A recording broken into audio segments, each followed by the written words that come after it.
चला अवघ्या काही क्षणामध्ये ज्यांच्या आतुरतेने वाट पाहत आहेत ते लाखोनी लोके धडपड म्हटले तरी हरकत नाही असे आपले महाराष्ट्राचे लाडके विद्यमान उपमुख्यमंत्री साहेबांचे या ठिकाणी अवघ्या काही क्षणामध्ये आगमन होते तरी परिसरातील सर्वत्र असलेल्या या जनतेला आग्रहाचं आव्हान आहे की चला सर्वांनी या पेंडाच्या दिशेने या मंडपाच्या दिशेने या कारण गर्दी जास्त आहे सीट मिळणार नाही तर उभं राहावं लागेल आणि सध्या धडपड चढली आहे कशाची मग त्या सीट साठी चालली आहे ना तर चला सगळ्यांनी मात्र आपापल्या सीट या युवा वर्गांसाठी मात्र युवा प्रशिक्षणार्थी म्हणून नेमणूक जाहीर करणार आहेत आणि आपल्या लाखो युवकांना नवं प्रशिक्षण प्राप्त होणं मात्र कार्य आपण करणार आहोत याची शाश्वती आज साहेब देखील तुम्हाला देणारच आहेत शाळेमध्ये मंत्रिमंडळ कसे काम करतात त्या मंत्रिमंडळाची नेमणूक कशी होते हे करण्याकरिता प्रत्येक शाळेमध्ये मंत्रिमंडळ निर्माण करण्याचं कार्य चाललेलं आहे का कारण उद्या चालून तो भावी बालक या ठिकाणी येऊन मात्र या महाराष्ट्राला नवी दिशा देण्यासाठी कार्यान्वित होईल कारण बघा ना आज परिस्थिती एक सर्वसामान्य महिला इथे येते आणि संपूर्ण महाराष्ट्राला वरती जाऊन चालवण्याचं एक नवा दिशा प्रदान करण्याचं एक नवा दिग्दर्शन करण्याचं कार्य करू शकते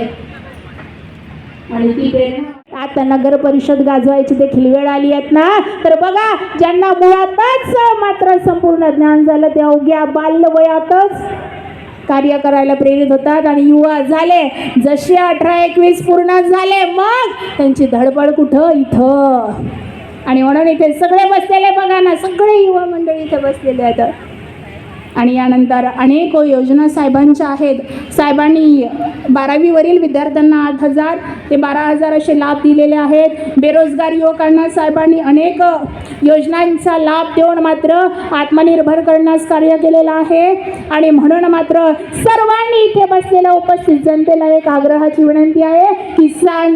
या ठिकाणी फक्त सहभागी होऊन नाही तर सक्रिय सहभागी होऊन शिंदे साहेबांचा हात बळकट करण्याचा कार्य आपल्याला करायचं आहे आणि म्हणून या वणी विधानसभा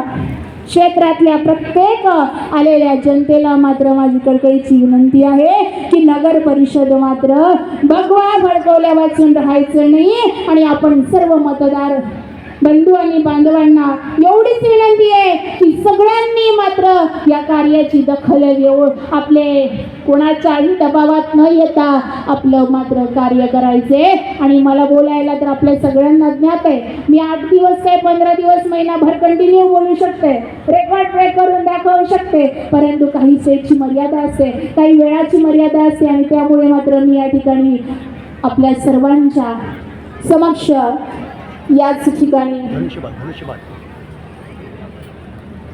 दादा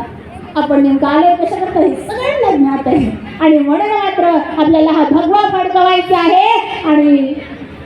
धनुष्यबाणाला मात्र मतदान करून बहुसंख्येने बहुमताने विजय करायचा आहे एवढीच आशा या सगळ्यांनी आपल्याकडनं बाळगलेली आहे आणि त्यामुळे मी वाणीला इथेच विराम देते जय हिंद जय हॅलो